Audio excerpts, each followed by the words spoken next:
একাধিক পরিচিত মুখ তারা আসছেন এই হাসপাতালে। আমি দর্শকদের এইখানে একবার রাখতে চাইবো যে এই মৃত্যুর ঘটনা, অনিক দত্তের হঠাৎ করে যে মৃত্যুর ঘটনা খবর সামনে এসেছে, তারপরই শোক বার্তা একের পর এক যারা পরিচিত ছিলেন অভিনেতা অভিনেত্রী তাদের তরফে আসছে। অভিনেত্রী শ্রীলেখা মিত্র কি বলছেন শুনবো একবার। আমি একজন গার্জিয়ান হারালাম। আমি ফিল্ম ইন্ডাস্ট্রির কারণ আমার খুব কম লোক আছে যাদের আমি রেসপেক্ট করি, অনেক দা অন্যতম। আমি এটা নিয়ে কোনো খবর আমি আমি আমি গুছিয়ে কথা বলতে পারছি না। আমি এখন হসপিটালে যাচ্ছি। চারতলার ফ্ল্যাট থেকে নিচে পড়ে মৃত্যু হয়েছে অনিক দত্তের। তাকে উদ্ধার করে যে হাসপাতালে নিয়ে যাওয়া হয়েছে সেই ঢাকুরিয়ার মণিপাল হাসপাতালের সামনে আপনাদের নিয়ে যাব। আমাদের প্রতিনিধি সুকান্ত মুখোপাধ্যায় রয়েছেন। যেহেতু এখনো পর্যন্ত এই মৃত্যু নিয়ে একাধিক প্রশ্ন রয়েছে সুকান্ত, ফলে ময়না তদন্ত তার হবে, সেটা কখন হবে? একাধিক তার পরিচিত সিনে জগৎ থেকে রাজনীতির জগতের তাদের আনাগোনাও তুমি আমাদের দেখিয়েছো। এই পোস্টমর্টেম নিয়ে কি খবর পাচ্ছ? দেখো, কিছুক্ষণ আগে এই যে অ্যানেক্স টু বিল্ডিং রয়েছে সেই জরুরি বিভাগ থেকে একটি স্টিলের বক্সের মধ্যে কার্যত সেই দেহ এখান থেকে বের করে নিয়ে যাওয়া হয়েছে প্রিজার্ভেশনের জন্য, এবং এসএসকেএম হাসপাতালে আগামীকাল তার ময়নাতদন্ত হওয়ার কথা রয়েছে, যেটা আমরা তার পরিবার সূত্রে জানতে পারছি। তবে বোম্বেতে তাদের একমাত্র কন্যা থাকেন অনিক দত্তের, তিনি আজকে বোম্বে থেকে আসবেন এবং তারপরই কিন্তু পরবর্তী সিদ্ধান্ত নেওয়া হবে। যদিও আজকে ময়নাতদন্ত হবে না, তার কারণ ময়নাতদন্ত করার যে সময় সেই সময় কিন্তু পেরিয়ে গিয়েছে, তাই আগামীকালই হবে, এটুকু আমরা কনফার্ম জানতে পারছি। দুপুর 1টার কিছু পরে এখানে রক্তাক্ত অবস্থাতে আনা হয়েছিল, এই অ্যানেক্স টু বিল্ডিংয়ের জরুরি বিভাগে তাকে আনা হয়েছিল। সেই সময় তার মাথার পিছন দিকের অংশ, কপালের দিকের অংশ, ব্যাক সাইড অর্থাৎ কোমরের দিকের অংশ এবং বুকের পাঁজর বিভিন্ন জায়গাতে কিন্তু রক্তক্ষরণ হচ্ছিল, ইন্টারনাল রক্তক্ষরণ হচ্ছিল, মাথা থেকে রক্ত প্রচুর বেরোচ্ছিল, এবং তারপরে তাকে এক্সামিন করা হয়, কিন্তু ততক্ষণে তার মৃত্যু হয়েছে, অর্থাৎ ব্রড ডেড তাকে ডিক্লেয়ার করা হয়েছে। এবং এই খবর পাওয়ার সঙ্গে সঙ্গে কিন্তু এখানে তার যারা দীর্ঘদিনের সতীর্থ তারা এখানে একের পর এক আসতে থাকেন।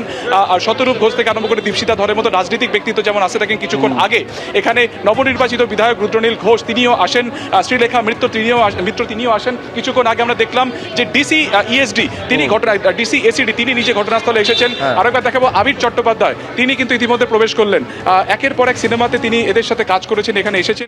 আমাদের স্বচ্ছ সরকার, দুর্নীতিমুক্ত সরকার, সুতরাং সমস্ত পুরসভাতে খতিয়ে দেখা হচ্ছে যে পুরো এলাকায় ইল্লিগাল কনস্ট্রাকশন কোথায় কি হয়েছে। পুলিশের কাছে ওই ব্যাপারে নির্দেশ গেছে, ফায়ার ব্রিগেডের কাছেও গেছে, এবং এখানে আমি অফিসিয়ালদের বলেছি একটা কমিটি বানিয়ে এটার একটা তদন্ত করতে।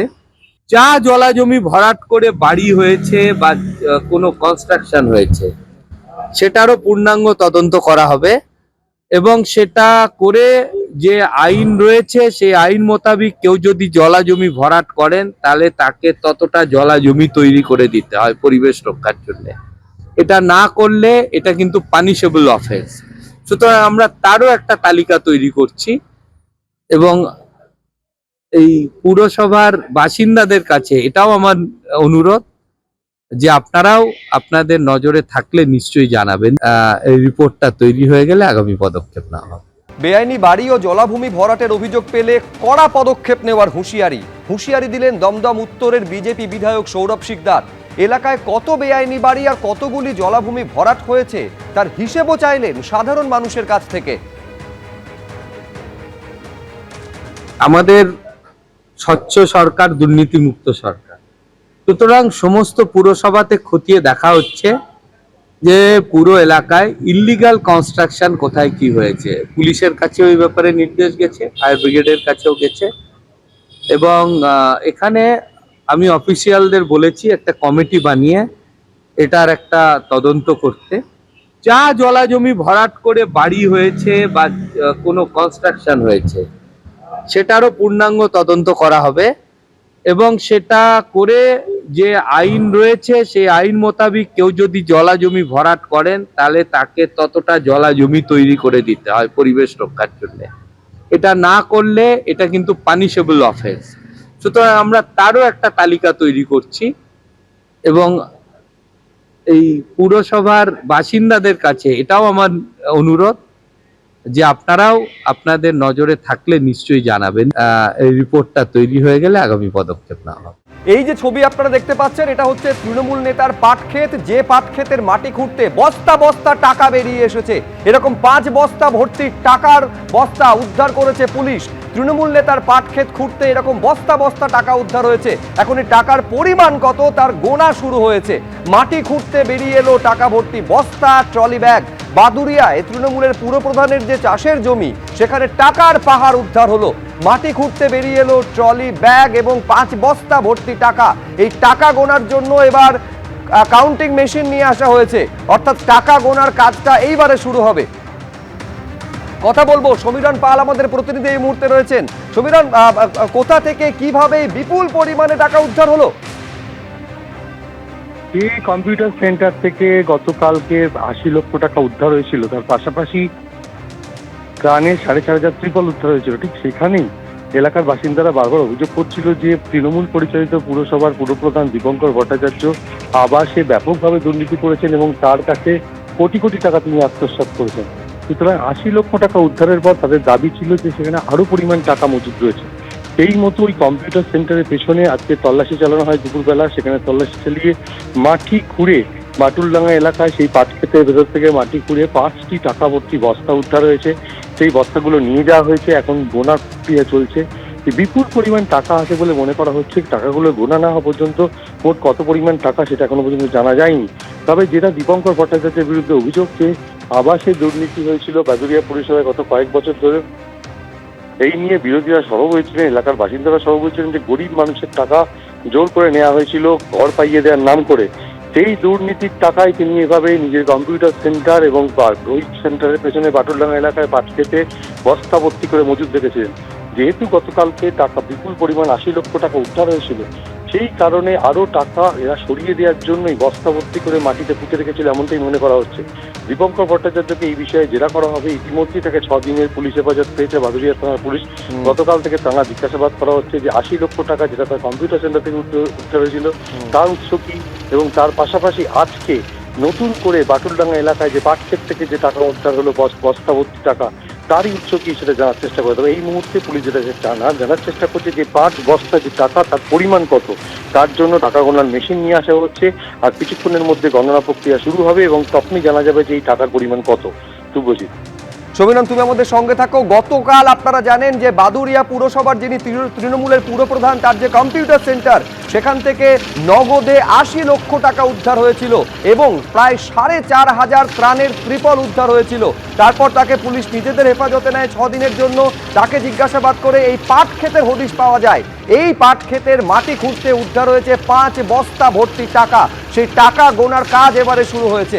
আর এরই মধ্যে খবর পাওয়া যাচ্ছে, স্থানীয় বাসিন্দারা এর মধ্যে অভিযোগ করছেন যে আবাসে ঘর পাইয়ে দেওয়ার নামে তৃণমূলের এই পুরপ্রধান কারুর কাছে 20,000, কারুর কাছে 15,000 করে তোলা আদায় করেছেন।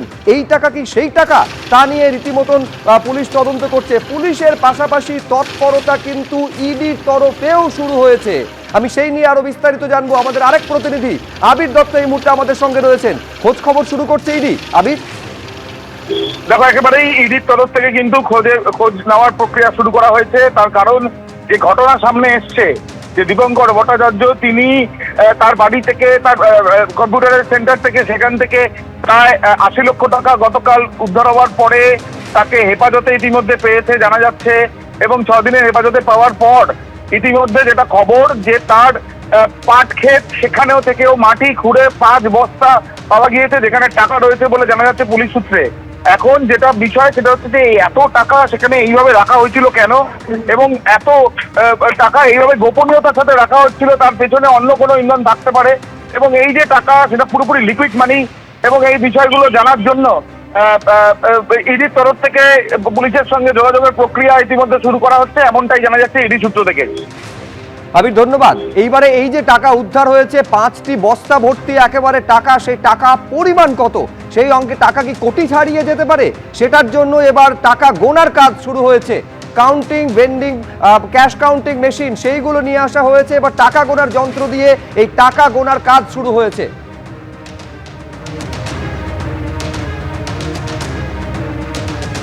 গতকাল আপনারা জানেন যে এই যে তৃণমূলের পুরপ্রধান 2022 সাল থেকে বাদুরিয়া পুরসভার পুরপ্রধানের দায়িত্ব সামলাচ্ছেন, তার যে কম্পিউটার সেন্টার, সেই গোপন ডেরা থেকে 80 লক্ষ টাকা উদ্ধার করে পুলিশ। শুধু তাই নয়, প্রায় 4,500 প্রাণের ত্রিপল পাওয়া যায়। সেই ত্রিপলের হাত থেকে, রঙের কৌটো থেকে এই 80 লক্ষ টাকা পুলিশ উদ্ধার করেছিল। নিজেদের হেফাজতে নেওয়ার পর তাকে প্রাথমিক জিজ্ঞাসাবাদের পর এই পাট ক্ষেতের হদিশ পুলিশ পায়। তারপর পাট ক্ষেতে গিয়ে মাটি খুঁড়তেই ট্রলি ব্যাগ বেরিয়ে আসে, টাকা ভর্তি 5টি বস্তা বেরিয়ে আসে। এবার সেইগুলি উদ্ধার করার পর টাকা গোনার কাজ পুলিশ শুরু করেছে।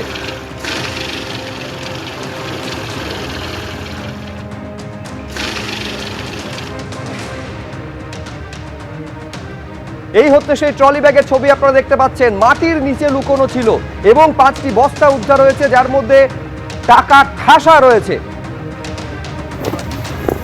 এখন সেই টাকার পরিমাণ কি কোটি ছাড়িয়ে যেতে পারে? স্থানীয় বাসিন্দারা বলছেন কয়েক কোটি টাকা এইভাবে তোলাবাজি করেছেন তৃণমূলের পুরপ্রধান। টাকার অঙ্ক কত সেটা জানার জন্য এবার টাকা গোনার যন্ত্র নিয়ে এসে গোনার কাজ শুরু করেছে পুলিশ।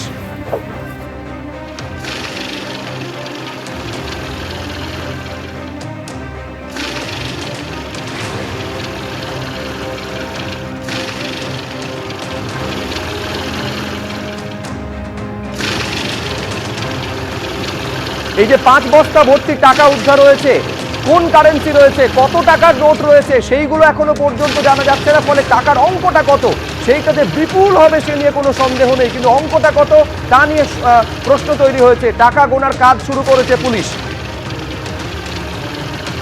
এবিপি আনন্দ, এগিয়ে থাকে, এগিয়ে রাখে।